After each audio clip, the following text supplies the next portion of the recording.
పారిపోయినారు. అదేవిధంగా బంధువులు పారిపోయినారు, రక్త సంబంధికులు కూడా పారిపోయినారు. పారిపోయింటే ఇక్కడ కేవలం 5 మంది మాత్రమే కనపస్తారు. అది యోహాను సువార్త 19వ అధ్యాయం 25వ వచనంలో మనకు కనపడతారు. ఎవరెవరు అక్కడ ఉండాలంటే యోహాను సువార్త 19వ అధ్యాయం 25వ వచనం. ఆయన తల్లి సహోదరియు క్లోపా భార్య అయిన మరియయు మగ్దలేని మరియయు. చూడండి, ఇక్కడ గమనించినట్లయితే వీళ్ళు 4 స్త్రీలే. పైన మనం గమనించినట్లయితే అనేక మంది యేసుక్రీస్తు వెంబడించిన వారే, అనేక మంది ఆయనతో రక్షింపబడిన వారే, అనేక మంది స్వస్థత పొందిన వారే, అనేక మంది బాగుపడిన వారే. యేసుక్రీస్తును ఎప్పుడైతే సైనికులు, బండ్రౌతులు, ప్రధాన యాజకులు అందరూ కలిసి ఆయనను బంధిస్తే అందరూ విడిచి పారిపోయినారు. వాళ్ళల్లో మనకు ఇక్కడ యేసు వెంబడిస్తూ ఫస్ట్ ఆయన తల్లి, ఆ తల్లితో పాటు ఇంకా కొంతమంది 3 స్త్రీలు కనపడతారు. వారితో పాటు ఆయనను ప్రేమించిన యోహాను కూడా కనపడతారు. కాబట్టి యేసుకి ఎప్పుడైతే దగ్గరగా ఉంటావో మనకి ఏం జరుగుతాయని మనం ఆలోచన చేసినట్లయితే, తల్లి తాను ప్రేమించిన శిష్యుడు యేసుక్రీస్తుకు దగ్గరగా నిలిచున్నారు. ఆ నిలిచినప్పుడు వీరిలో జరిగిన 3 ఈ మాటలో ఉన్న ముఖ్యాంశాలు 3 ఏమిటంటే, తల్లి సంరక్షణ కోసం చెప్పిన మాట 3వ మాట. అర్థమవుతుంది కదా?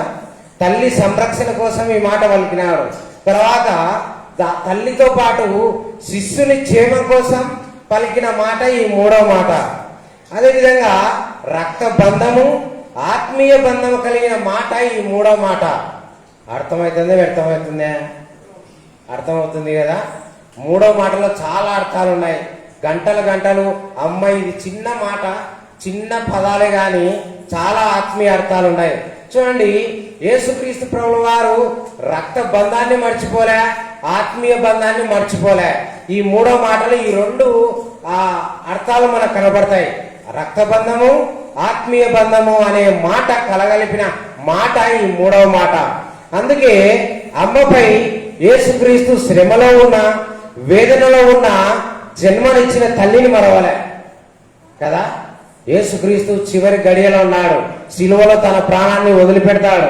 ఇంకా ఆయన పూర్తిగా సమాప్తం చేసే సమయానికి ఈ 3వ మాట పలకవలసి వచ్చింది.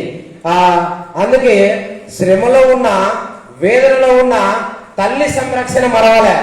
మొదటిది తల్లిని మరవలే, తల్లి యొక్క సంరక్షణను మరవలే. అదేవిధంగా యేసుక్రీస్తు వారు శ్రమలో ఉన్నప్పటికీ, వేదనలో ఉన్నప్పటికీ కూడా తల్లితో తనకున్న బాంధవ్యాన్ని కూడా మరవలే, తన యొక్క పేగు బంధాన్ని మరవలే. అదేవిధంగా యేసుక్రీస్తు ప్రభువు వారు సిలువలో ఎంత శ్రమ పడుతున్నప్పటికీ, ఎంత వేదన కలిగి ఉన్నప్పటికీ కూడా తల్లిపై తనకున్న బాధ్యతను మరవలే. కాదంటారా? చూడండి, చివరి గడియలంటే నేను చచ్చనాను, మా తల్లి ఏమన్నా కానీ లేని వదిలిపెడతారు. నేను నా ప్రాణాలు పోతానే, ఇంకా మా అమ్మను మా నాన్నను ఏడ చూసుకుందులే అనే మాటలు మాట్లాడాల్సిన పని ఉంది అక్కడ. కానీ యేసుక్రీస్తు వారు ఎంత శ్రమ ఉన్నప్పటికీ, ఎంత వేదన ఉన్నప్పటికీ కూడా తన తర్వాత నా తల్లి పోషణ ఎవరు చూసుకుంటారని పోషణ ఏర్పాట్లు మరవలే కదా. అందుకే శిష్యునికి ఇదిగో నీ తల్లి అని చెప్తున్నాడు. కాబట్టి చూడండి, యేసుక్రీస్తు వారు తల్లిని మరవలే, తల్లి సంరక్షణను మరవలే, తనకున్న బాంధవ్యాన్ని మరవలే, తనకున్న బాధ్యతను మరవలేదు, తర్వాత తన పోషణ ఏర్పాట్లు కూడా మరవలేదు. అంత గొప్ప దేవుడు మన యేసుక్రీస్తు ప్రభువు వారు.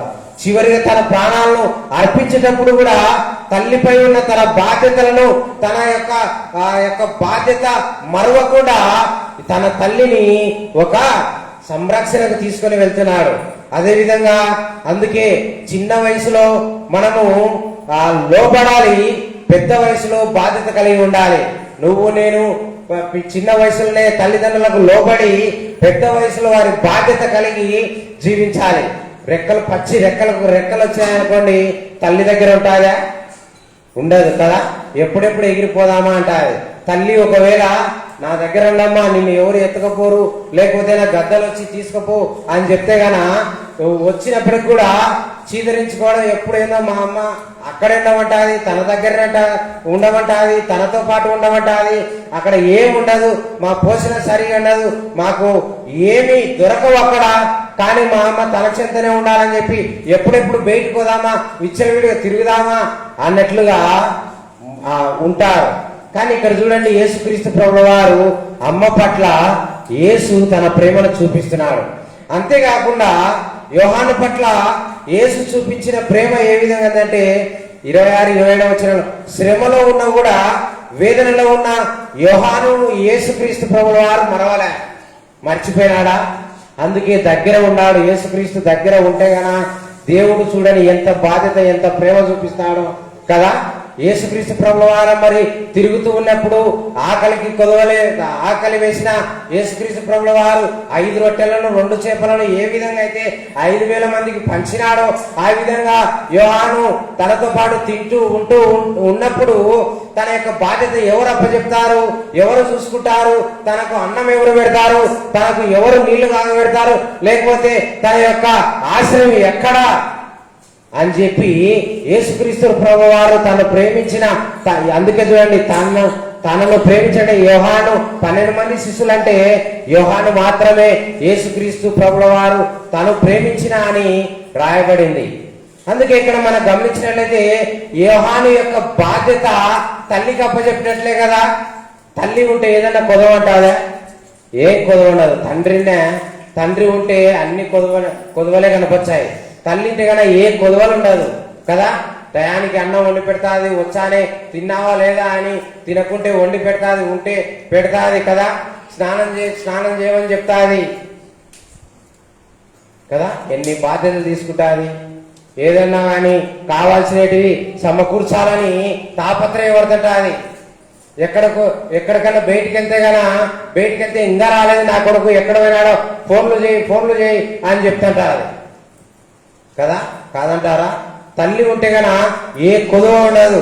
అందుకే యోహానుకు యేసుక్రీస్తు ప్రభువారు 3.5 సంవత్సరాల్లో తల్లిగా తండ్రిగా ఉన్నాడు. ఇప్పుడు నేను చనిపోతే యోహానుకు ఎవరు తోడుగా ఉంటారు, ఎవరు తనను చూసుకుంటారని చెప్పి, అందుకే యేసుక్రీస్తు ప్రభువారు తన యొక్క శిష్యుని మర్చిపోకుండా, యేసుక్రీస్తు ప్రభువారు మరవకుండా తన తల్లికి అప్పచెప్తున్నాడు. అదేవిధంగా యేసు లేని లోటు యోహానుకు తీరుస్తున్నాడు. దాని యొక్క బాధ్యతను అప్పచెప్తున్నాడు. అర్థమవుతుంది కదా. ఉపవాసం ఉండి అన్నా పేగులు తన్నుకుపోతున్నాయి, ఇంకా సాలి అన్నా వంటలైనా ఏమంటారా? వంటలో నిన్నట్టున్నారా అక్కగారు, వదిలే అన్నా అంటారా? సరే, 12:30 అయింది, ముందుకెళ్దాం. సరే, ఏది ఏమైనా శ్రమలో చూడండి, శ్రమలు ఉంటే కనుక మనం అన్ని మర్చిపోతాం, దేవుడినే మర్చిపోతాం. కానీ ఇక్కడ దేవాది దేవుడు, రాజులకు రాజు, ప్రభులకు ప్రభు అయిన యేసుక్రీస్తు ప్రభువు వారు శ్రమలో ఉన్న, వేదనలో ఉన్న ఈ లోకంలో దేవునిగా వచ్చినప్పటికి కూడా మానవ రూపాన్ని ధరించి మానవునిగా సిలువలో భరించుతూ సిలువను భరించి చివరిగా తన ప్రాణాన్ని పెట్టబోయేటప్పుడు యేసు తన బాధ్యతలను మర్చిపోకుండా యేసు లేని లోటును యోహానుకు తీరుస్తూ ఉన్నాడు. అదేవిధంగా యేసు తన యొక్క స్థానాన్ని యోహానుకి ఇస్తున్నాడు. అంతే కదా. తల్లికి కొడుకుకు మధ్యలో ఉన్న బాంధవ్యాన్ని ఇక యేసుక్రీస్తు వారు తెంచుకుంటూ తన యొక్క యోహానుకు అప్పచెప్తున్నాడు. ఇక నీ తల్లి అందుకే చెప్తాడు, అమ్మా ఇదిగో నీ కుమారుడని అమ్మకు చెప్తున్నాడు. ఇదిగో నీ తల్లి అని తల్లి కుమారుడి యొక్క బాంధవ్యాన్ని తనకు ఇద్దరికి, అమ్మకు తర్వాత తన ప్రేమించిన యోహానుకు అప్పచెప్తున్నాడు. నా కొడుకు కాకుండా వేరే వాళ్లకు నీ కొడుకుగా తీసుకుపో అంటే వింటారా? సరే, నేను అప్పచెప్పిన మా భార్య ఊకంటాదా?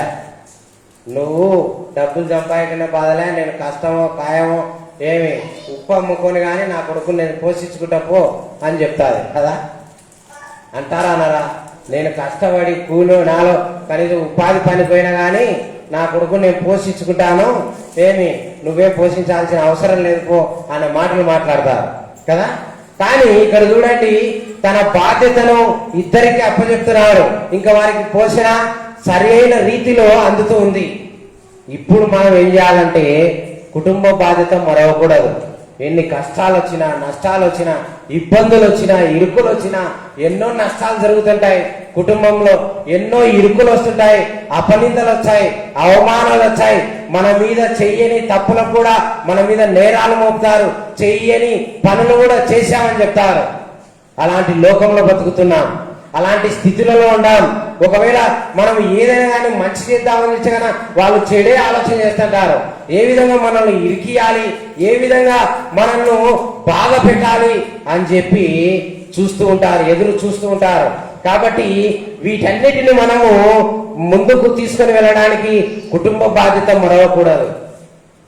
అదేవిధంగా తల్లిదండ్రుల సంరక్షణ మరవకూడదు. ఈ వాక్యంలో చెప్పినట్లుగా తల్లి సంరక్షణ మరవకూడదు. చూడండి, యేసుక్రీస్తు ప్రభుల వారు శ్రమలో ఉన్నప్పటికీ, వేదనలో ఉన్నప్పటికీ, చనిపోయే స్థితిలో ఉన్నప్పటికీ కూడా తల్లి సంరక్షణ మర్చినాడా? మరవలే. అదేవిధంగా మన పాస్టర్లతో ఉన్న ఆత్మీయ బంధాన్ని విడిచిపెట్టకూడదు. నేను పాణ్యంలో 2 చర్చిలకు వెళ్ళాలా ఇప్పుడు ఇది మాట అయిపోయిన తర్వాత. నేను వస్తే వస్తా, లేకపోతే లేదని చెప్పిన. ఆయన ఏం చెప్పినా అంటే, వైఎస్ నగర్కి వద్దులేనా, పాణ్యానికి వచ్చాయని చెప్పాడు ఆ పాస్టర్. లేదా నీ కాడికనే రాదు, కానీ వైఎస్ నగర్ పోయేది పక్కా అని చెప్పిన. ఆటికి అటుకు పోయేది పక్కా, ఏం లేదు, నేను వచ్చా లేకపోతేలే, నేను ఫోన్ చేస్తే వచ్చినట్టు, లేకపోతే లేదని చెప్పి ఇటుకు వచ్చేసిన. కాబట్టి ఆత్మీయ బంధము మనం పోగొట్టుకోకూడదు కదా. పోగొట్టుకుంటే మన గుడ్ ఫ్రైడేకి పిలిచి మళ్ళీ గుడ్ ఫ్రైడేకి పిలిచారు. నెల వచ్చి సార్ ఫోన్ చేసి నా కొడుకు గురించి, మా భార్య గురించి, నా గురించి, మా భార్య ప్రెగ్నెంట్ అని నేను అందుకు చెప్తా, మా భార్య గురించి, మా ఫ్యామిలీ గురించి ప్రార్థన చేసే వాళ్ళను మనం పోగొట్టుకుంటే ఆత్మీయ బంధం పోయినట్టే కదా. కాబట్టి నేను వస్తే వస్తా, లేదంటే లేదని చెప్పేసిన. కాబట్టి తల్లిదండ్రుల పట్ల మనం కలిగి ఉండాల్సిన వైఖరి ఏమిటంటే, ఎఫెసీయులకు రాసిన పత్రిక 6వ అధ్యాయము 1వ వచనం మనం గమనించినట్లయితే, చాలా మంది పిల్లలు తల్లిదండ్రులను వదిలిపెడుతున్నారు. చాలా మంది తల్లిదండ్రుల పట్ల కలిగి ఉండవలసినవి చూద్దాం. ఎఫెసీయులకు రాసిన పత్రిక 6వ అధ్యాయము 1వ వచనం, పిల్లలారా ప్రభువునందు మీ తల్లిదండ్రులకు విధేయులైండుడి. చూడండి, మొదటి మాట చాలండి. ఇక్కడ చూసినట్లయితే పిల్లల గురించి చెప్తారు. పిల్లలు ప్రభువునందు మీ తల్లిదండ్రులకు విధేయులైండుడి. ఎంతమంది విధేయులై ఉన్నాం? ఏమ్మా ఎప్పుడు టీవీ చూస్తున్నావు? ఏమ్మా ఎప్పుడు సెల్ ఫోనే పట్టుకొని తిరుగుతున్నావు? ఏమ్మా చదువుకోవచ్చు కదా, ఎగ్జామ్స్ ఉన్నాయని అని చెప్తే కదా, నీకేం తెలుసు, నేను చదువుకుంటానులే అని చెప్తారు కదా. ఏమ్మా చదువుకోవచ్చు కదా, లేకపోతే కానీ ఏదైనా పని చేయపో అంటే చేస్తున్నారా? చేస్తానే, ఏమి ఇప్పుడే చేయాలనా, నువ్వు చెప్పినప్పుడే చేయాలనా, నేను చేసేటప్పుడు చేర్చాలే అని చెప్తారు కదా. ఎంతమంది చెప్పడం లేదు. కాబట్టి ప్రభువునందు మీ తల్లిదండ్రులకు విధేయులై ఉండుడి. విధేయులుగా ఉన్నామా? ఈరోజు ఆలోచన చేద్దాం. అదేవిధంగా కంటిన్యూషన్గా చూసే 1వ వచనంలోనే, నీకు మేలు కలుగునట్లు నీ తల్లిని సన్మానించాలా. సన్మానించడం అంటే కుర్చీలో కూర్చోబెట్టి దండేసి శాలు వేయడం అని కాదు. ఆ విధంగా కాదు. నీ తల్లిని, నీ తండ్రిని సన్మానించమంటే ఎంత గొప్పగా వాళ్ళను నువ్వు అనుకుంటున్నావు. మన కోపం వచ్చిందంటే మన అమ్మను, మన నాన్నను, మనకు ఉన్న శత్రువు కూడా తిట్టాడు, అన్ని తిట్లు తిడతాం కదా. మన శత్రువులే అన్ని మాటలు అన్నారు. మనం అంటాం, మన కోపం వచ్చే వాళ్ళు చేసే అసలు మా అమ్మందే అట్లా ఇట్లా అట్లా అని ఎన్నంటామో. మా నాన్నని అడిగినప్పుడు డబ్బులు ఇయ్యాడు, కానీ ఏందేందో చెప్తుంటాడు, ఎక్కడెక్కడో చేస్తుంటాడు, అన్ని ఇట్లా అట్లా అని మాట్లాడతాడని చెప్పి అంటాం. తల్లిదండ్రులను నువ్వు సన్మానించే రీతిలో ఉన్నావా? నీవు సన్మానింపబడితే బాగా చదువుకొని, లేకపోతే కన్నా మంచి ఉద్యోగం సంపాదించి, లేకపోతే కన్నా మంచి పొజిషన్లో ఉండి నీకు సన్మానం చేస్తుంటే, నిన్ను పొగుడుతుంటే నీ తల్లిదండ్రులకు సన్మానం చేసినట్లే. కానీ ఇప్పుడు స్కూల్కి వెళ్ళిన వాళ్ళు స్కూల్లో ఉంటున్నారా? కాలేజీలకు వెళ్ళిన వాళ్ళు కాలేజీలో ఉంటున్నారా? పోనీ ఉద్యోగానికి పోయిన వాళ్ళు ఉద్యోగాలలో ఉంటున్నారా? పార్కుల వెంట, సినిమాలకు, బార్ల వెంట వెళుతూ తన జీవితాలను నాశనం చేసుకుంటారు. చూడండి, ఎక్కడ చూసినా కూడా భార్య భర్తను చంపడం, భార్య భర్తను చంపడం. మొన్ననే జరిగే ఇవన్నీ ఎందుకులేండి. చాలా ఎటువంటి ఘోరమైన పరిస్థితులు ఉన్నాయంటే అటువంటి ఘోరమైన పరిస్థితులు ఉన్నాయి. తల్లిదండ్రులను అనాథాశ్రమాల్లో వదిలిపెట్టిన రోజులున్నాయి. తల్లిదండ్రులను వదిలిపెట్టి ఈడ్చిడ్చి కొట్టి బజార్లో పాడేసిన రోజులున్నాయి. కాదంటారా? వాళ్ళ ఆస్తి రాస్తావా, లేకపోతే గనా నిన్ను చంపాలనా అని మొన్ననే బనగనపల్లె సరౌండర్ ఏరియాల్లో కారం చల్లి ఒకటే వేణి తల్లిని తండ్రిని కొడితే తల్లి చచ్చింది, తండ్రి చౌ బతుకులలో ఉన్నాడని మొన్ననే పేపర్లో విన్నాం. ఇలాంటి రోజులలో ఉన్నాం చూడండి. కాబట్టి కొలసీలకు రాసిన పత్రిక 3:20 3వ అధ్యాయం 20 మనం గమనించినట్లయితే, కొలసీలకు రాసిన పత్రిక 3వ అధ్యాయం 20 మనం గమనించినట్లయితే, పిల్లలారా అన్ని విషయములలో మీ తల్లిదండ్రుల మాట వినుడి. వింటున్నారా? చదవకమంటే చదువుకుంటున్నావా? వింటున్నారా మన మాట? చెప్పినావులే, నీది నువ్వు చూసుకోపో, నాకు తెలుసుకో అని మనల్ని పుట్టి కానీ పెంచిన వాళ్ళనే నీ పని నువ్వు చూసుకోపో, నీకేం తెలుసుకో అంటున్నారు. వాళ్ళ మాట వింటున్నామా? వాళ్ళ మాట వింటే బాగుపడతాం. అదే చూడండి, తల్లిదండ్రుల పట్ల యేసుక్రీస్తు ప్రభుల వారు ఏ విధంగా అయితే బాధ్యత కలిగి ఉన్నారో నువ్వు ఆ విధంగా విధేయత కలిగి ఉన్నావా? తల్లిదండ్రులను సన్మానించే స్థాయిలో ఉన్నావా, లేకపోతే తల్లిదండ్రుల మాట వింటున్నావా? ఒకసారి ఆలోచన చేసుకుందాం. అదేవిధంగా లేవియ కాండము 19వ అధ్యాయం 3వ వచనం మనం గమనించినట్లయితే, లేవియ కాండము 19వ అధ్యాయము 3వ వచనం మనం గమనించినట్లయితే, మీలో ప్రతివాడు తన తల్లికి తన తండ్రికి భయపడవలెను. లేవియ కాండం 19వ అధ్యాయం 3వ వచనం. మీలో ప్రతివాడు తన తల్లికి తన తండ్రికి భయపడవలెను. భయపడుతున్నారా? ఉందే? తల్లి తండ్రి అంటే భయం ఉందే? భయమే లేదు కదా. ఏం భయపడతాం కదా. ఒకవేళ వాళ్ళకు భయపడం కాదు కానీ మనం భయపెడతాం కదా. ఏం చేస్తాం? ఫ్యాన్కి వెళ్ళి చూస్తాం, లేకపోతే గుళ్ళో పెట్టిన డబ్బా చూస్తాం, లేకపోతే బాగా పారే కాలువకి వెళ్ళి చూస్తాం. అర్థమవుతుంది కదా. ఇండైరెక్ట్ చెప్తాను, ఎందుకు చెప్పడం అని కదా. వాళ్ళను బెదిరించాం.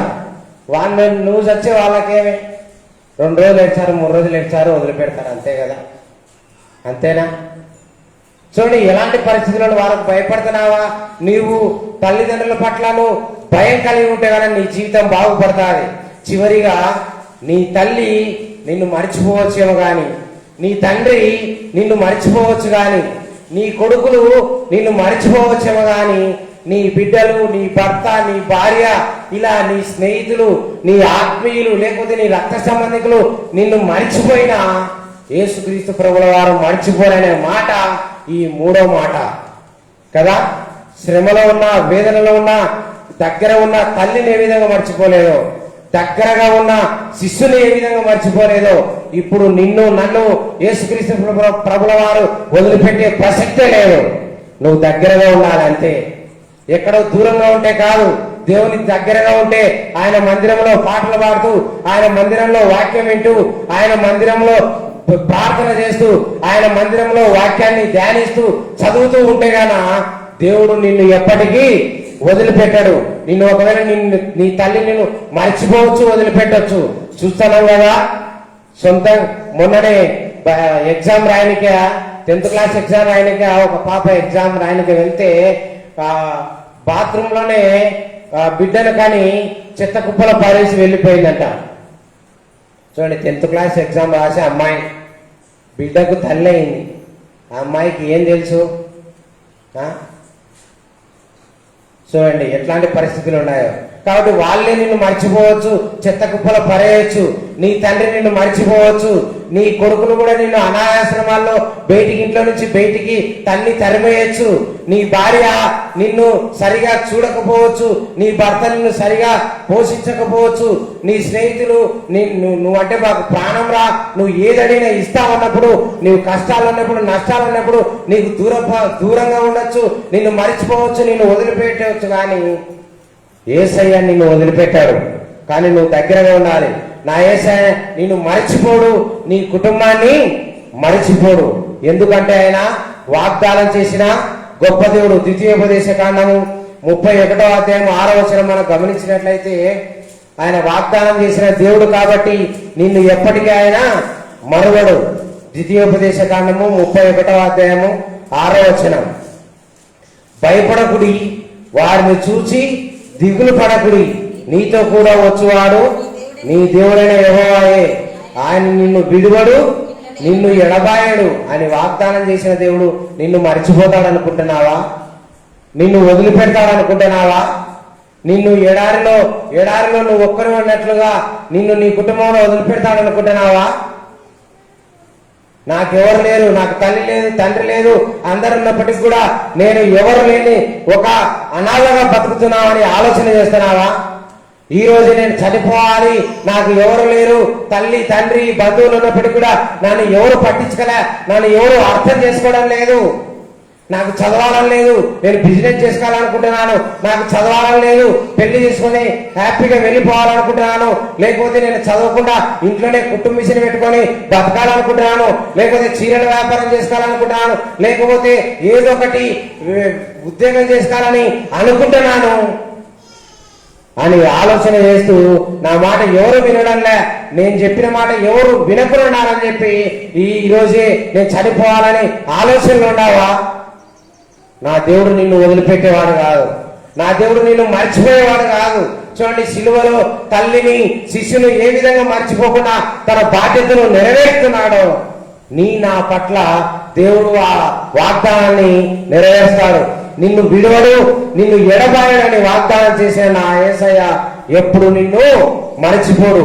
అదే అధ్యాయం 8వ వచనంలో, నీ ముందర నడిచేవాడు యెహోవా, ఆయన నీకు తోడయుండును, ఆయన నిన్ను విడువడు, నిన్ను ఎడబాయడని ఇక్కడ కూడా ఈ వచనంలో కూడా వాగ్దానం చేసిన దేవుడు నిన్ను మర్చిపోడమ్మా. నాకెందుకు ఈ కష్టాలు, నాకే ఎందుకు ఈ నష్టాలు, నాకే ఎందుకు ఈ బాధలు, నాకే ఎందుకు ఈ రోగాలు, నాకే ఎందుకు ఈ సమస్యలు, మా కుటుంబంలో ఎందుకు ఈ సమస్యలు, మా కుటుంబంలోనే ఎందుకు ఈ కష్టాలు అని అనుకుంటూ ఎప్పుడెప్పుడు తనువు జాలిద్దామని, ఎప్పుడెప్పుడు చనిపోతామా అని ఆలోచనలు ఉన్నావా? నీ ఆలోచన తీసిపోయి గట్టున పెట్టేసేయి. యేసుక్రీస్తు ప్రభుల వారు అందుకే 2026 సంవత్సరాల క్రితమే నా కోసము సిలువలో ప్రాణాన్ని అర్పించినాడు, తన రక్తాన్నంతటిని ధారపోసినాడు. నిన్ను తన చేతులతో రూపించుకునేది ఎందుకు? చావాలనే, నేనెప్పుడు చచ్చానని ఆలోచన చేయడానికే నిన్ను ఎందుకు రూపించుకున్నాడో, నిన్ను ఎందుకు ఈ లోకంలో నిర్మించుకున్నాడో ఒక్కసారి ఆలోచన చేయి. ఆ విధంగా ఆలోచన చేస్తే దాదాపు సిల్వ 150 కేజీలు ఉందంట. నీవు గ్యాస్ సిలిండర్ ఎత్తలేవు, 14 కేజీలు కదా, 14 కేజీల గ్యాస్ సిలిండర్ ఎత్తలేము. అలాంటిది యేసుక్రీస్తు ప్రభువారు నా కోసం దాదాపు 14 కిలోమీటర్లు, ఎన్ని కిలోమీటర్లు అంట సిలువను మోసినాడు. 150 కేజీల సిలువను మోసినాడు.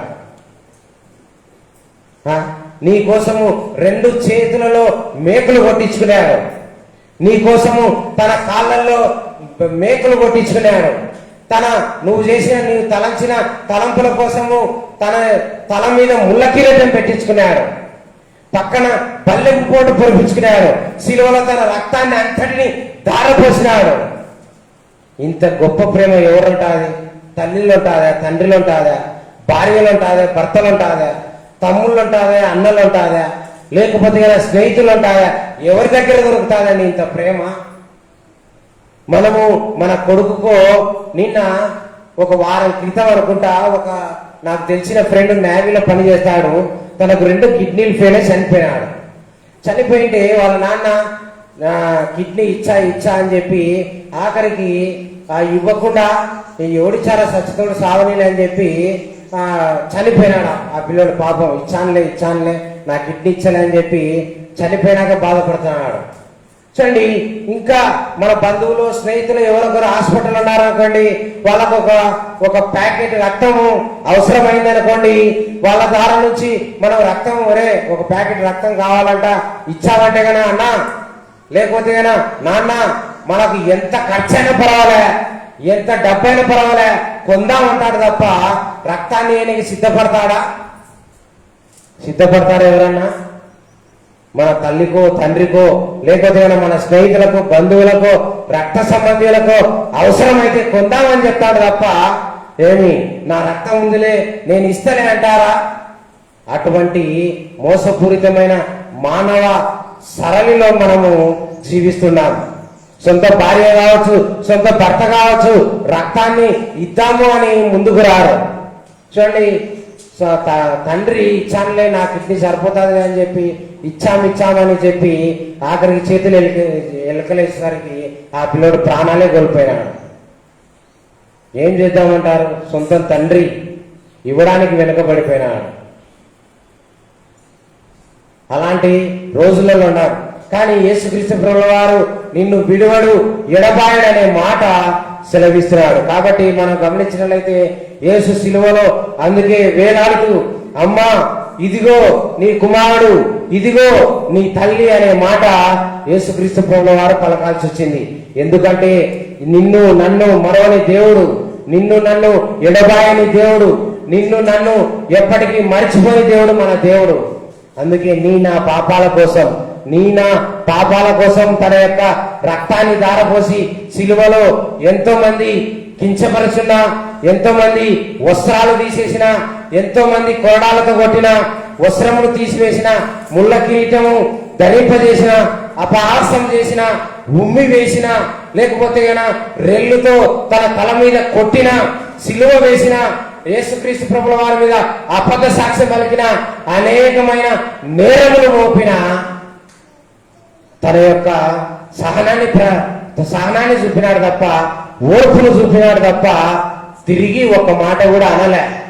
నిన్ను తల్లి అంటే తండ్రి అంటేనే నన్నెందుకు అంటావు అని చెప్పి ఒకటికి రెండు మాటలు అంటావు. కానీ ఇంత చేస్తున్నప్పటికీ కూడా యేసుక్రీస్తు ప్రభుల వారు ఒక్క మాట కూడా అనలే. ఎందుకంటే నీ నా కోసం. కాబట్టి ఈ విధంగా నీవు నేను యేసుక్రీస్తు దగ్గర ఉంటే గన తప్పకుండా మన బాధ్యత యేసుక్రీస్తు ప్రభువు వారు తీసుకుంటారని ఈ మూడవ మాట ద్వారా తెలియజేస్తూ ముగిస్తున్నాను. Thank you. చిన్న ప్రార్థన చేసుకుందాం. మహోన్నతుడు మా ప్రియ పరలోకపు తండ్రి, ఇంతవరకు మూడో మాట ద్వారా మాతో మాట్లాడిన విధానం బట్టి మీకు వందనాల స్తోత్రాలు నాయనా. ఈ యొక్క తరుణాన్ని మాకు ఇచ్చిన విధానం బట్టి మీకు వందనాల స్తోత్రాలు నాయనా. అనేక మంది ద్వారా తండ్రి అయినా ఇక్కడ కూడి నీ నామాన్ని గణపరచడానికి మాకు ఇచ్చిన ఈ ఆధిక్యతను బట్టి మీకు వందనాల స్తోత్రాలు నాయనా. తండ్రి మీ కాపుదల మాతో ఉంచినందుకు స్తోత్రాలు. మీ కాపుదల లేనిది మేము ఏమి చేయలేం నాయనా. అభిషక్తిని పరిచర్యల ద్వారా తండ్రి అయినా ఈరోజు 12 గంటల ప్రార్థనతో పాటు నీ 7 మాటల ధ్యానాంశాన్ని కూడా ధ్యానించుకొని చుండగా మీ పరిశుద్ధ ఆత్మ ఇక్కడ ఉంచి నడిపించుకోమని ప్రార్థన చేస్తున్నామయ్యా. మీ కాపుదల ఉంచినందుకు మీకు స్తోత్రాలు నాయనా. తండ్రి ఈ ఆత్మీయ బంధాన్ని తిరగకుండా, తండ్రి ఈ బంధాన్ని తెంపుకోకుండా తండ్రి అయినా కలిసి అభిషక్తిని పరిచర్య ట్రస్టులు తండ్రి సేవకులతో పాటు కలిసి ముందుకు వెళ్ళడానికి కృపను చూపమని ప్రార్థన చేస్తున్నామయ్యా. మీకు వందనాల స్తోత్రాలు. ఇంకా చెప్పబోయే ప్రతి మాటలు మీరు తోడుగా ఉండండి, ఆశీర్వదించమని ప్రార్థన చేస్తున్నామయ్యా. ఎటువంటి మర్మాలు అవసరమో మీరు పలికిన 7 మాటల ద్వారా ఎటువంటి వాక్యాలు అవసరమో దాన్ని బయలుపరచమని ప్రార్థన చేస్తున్నామయ్యా. ఆత్మీయ సత్యాలను నేర్చుకొని మా జీవితాలు మార్చుకొని మా జీవితాల ద్వారా అనేక మందిని వెలిగించే భాగ్యాన్ని దయచేయమని ప్రార్థన చేస్తున్నామయ్యా. తండ్రి ఎన్ని రోజులు గడిచిపోయినా మా జీవితాల్లో ఇంకా వెలుగులు నింపుకోకుండా తండ్రి ఎన్నో గుడ్ ఫ్రైడ్లు వస్తున్నాయి వెళుతున్నాయి, కానీ మా జీవితాలు ఎక్కడేసిన గొంగలి అక్కడే ఉన్నట్లుగా అదే విధంగా ఉన్నాయనైనా. పాపపు చీకటిలో మగ్గిపోతూ తండ్రి అయినా మీ రక్తానికి విలువ లేకుండా చేస్తున్నాం, మీ ప్రాణ త్యాగానికి విలువ లేకుండా చేస్తున్నాం నాయన. ఆ విధంగా లేకుండా మీ రక్తానికి మీ ప్రాణ త్యాగానికి విలువ కలిగించే విధంగా మమ్మల్ని ఆశీర్వదించమని ప్రార్థన చేస్తున్నామయ్యా. అనేక మంది మారాలి, అనేక మంది తండ్రి అయినా రక్షణ పొందాలి, అనేక మంది మారు మనసు పొందాలి, అనేక మంది పశ్చాత్తాపడి బాప్తిసం తీసుకొని మీ నామ ఘనత మహిమార్థమై వారు తండ్రి అయిన నీ సువార్తను మోసుకొని వెళ్ళే ఒక తలాంతుగా వారిని వాడుకోమని ప్రార్థన చేస్తున్నామయ్యా. ఇంతవరకు నా ద్వారా మాట్లాడిన విధానం బట్టి మీ వందనాల స్తోత్రాలైనా ఇంకా లోతుగా చెప్పే తండ్రి సత్యాలను చెప్పే విధంగా నన్ను ఆశీర్వదించమని ప్రార్థన చేస్తున్నామయ్యా. తండ్రి ఇక్కడ చేరిన ప్రతి ఒక్కరిని ఆశీర్వదించమని దీవించమని ప్రార్థన చేస్తున్నామయ్యా. మా ఆత్మీయ తల్లిదండ్రులను మీరు ఆశీర్వదించండి. జోసెఫ్ గారు, సార్ గారిని, మేడం గారిని తండ్రి వారికి ఇచ్చిన సంతానాన్ని ఆశీర్వదించమని ప్రార్థన చేస్తున్నామయ్యా. తండ్రి అభిషక్తిని పరిచర్యల్లో ఎంతమంది అయితే భాగస్వాములుగా ఉన్నారో వారందరినీ మీరు ఆశీర్వించమని ప్రార్థన చేస్తున్నామయ్యా. తండ్రి మీ కాపుదల ఉంచండి. అంచెలంచెలుగా అనేక గ్రామాలకు ఈ 12 గంటల ప్రార్థనలు తీసుకుని వెళ్ళి అక్కడ సువార్త ప్రకటించి ఆ గ్రామాలను తండ్రి అయినా మేము తండ్రి ప్రార్థన పూర్వకంగా దత్తత తీసుకునే విధంగా చేయమని ప్రార్థన చేస్తున్నామయ్యా. మీ కాపుదల ఉంచి ఆశీర్వించమని, ఇంకా ముందున్న మాటలన్నింటినీ మీరు ఆశీర్వించి దీవించి రక్షించుకుంటారని తండ్రి నా పరిచర్యను కూడా, నా కుటుంబాన్ని కూడా ఆశీర్వించమని ప్రార్థన చేస్తున్నామయ్యా. రాహుల్ ధర్మను బట్టి వందనాలు, స్తోత్రాలు. తండ్రి కడుపు నొప్పి నుంచి విడుదల కలగజేయండి తండ్రి. అదేవిధంగా మా భార్య తండ్రి అయినా గర్భవతిగా ఉండగా తండ్రి గర్భంలో ఉన్న శిశువుని ఆశీర్వించండి తండ్రి. ప్రభావికి కూడా మంచి ఆరోగ్యాన్ని దయచేయమని ప్రార్థన చేస్తున్నామయ్యా. నన్ను, నా పరిచర్యను కూడా ఆశీర్వించండి. ఎక్కడికి వెళ్ళినా నీ నామాన్ని మయపరిచి నన్ను నేను తగ్గించుకునే భాగ్యాన్ని దయచేయమని ప్రార్థన చేస్తున్నామయ్యా. నా నోటికి నోరైంది, నా పెదలకు పూరైంది తండ్రి అయినా. మీరే మాట్లాడుతూ అనేక మందిని మీ సన్నిధిలో తండ్రి అయినా ఎత్తి పట్టుకునే భాగ్యాన్ని, నీ వైపు తిప్పే భాగ్యాన్ని దయచేయమని ది బ్లిస్ఫుల్ ప్రేయర్ మిషన్ మీరు ఆశీర్వదించి ముందుకు నడిపించుకుంటారని నజరేయుడైన యేసుక్రీస్తు నామములో అడిగి పొందుకొని నా పరమ తండ్రి. ఆమేన్, ఆమేన్. Thank you sir.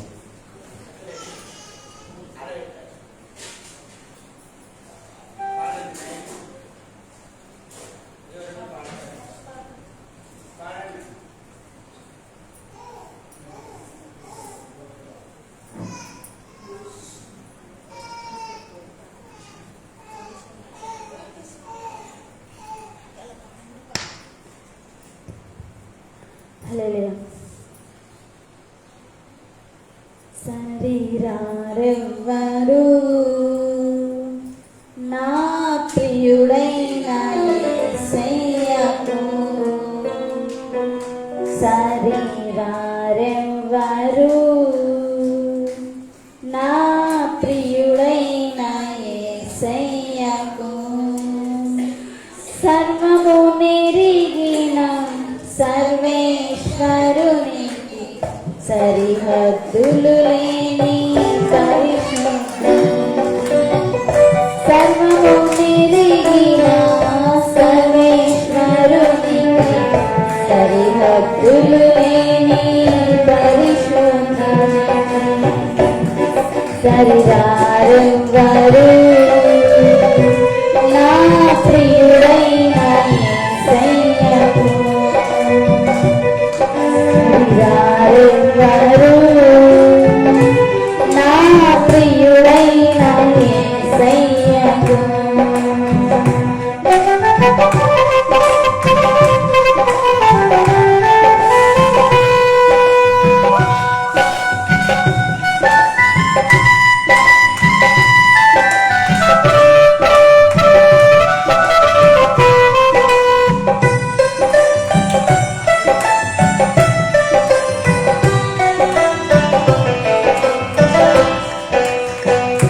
నమ్మదగిన వారే నలుగ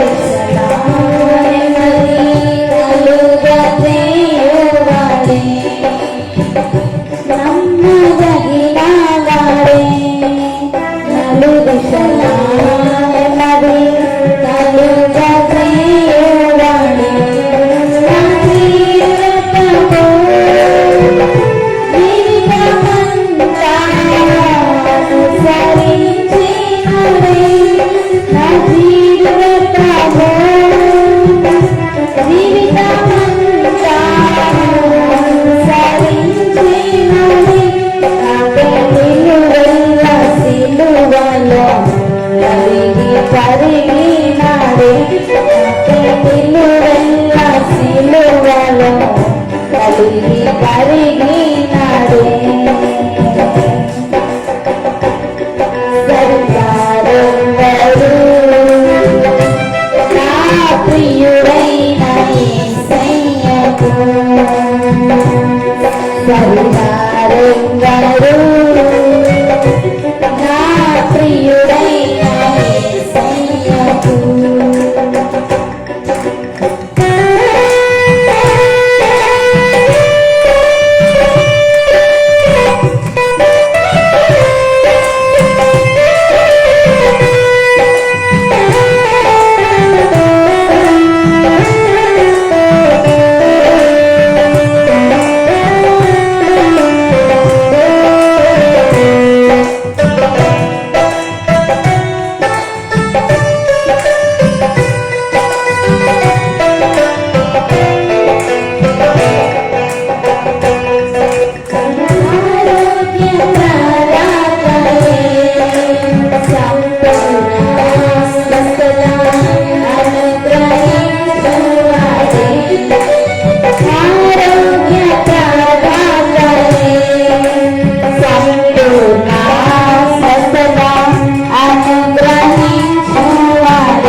హరివా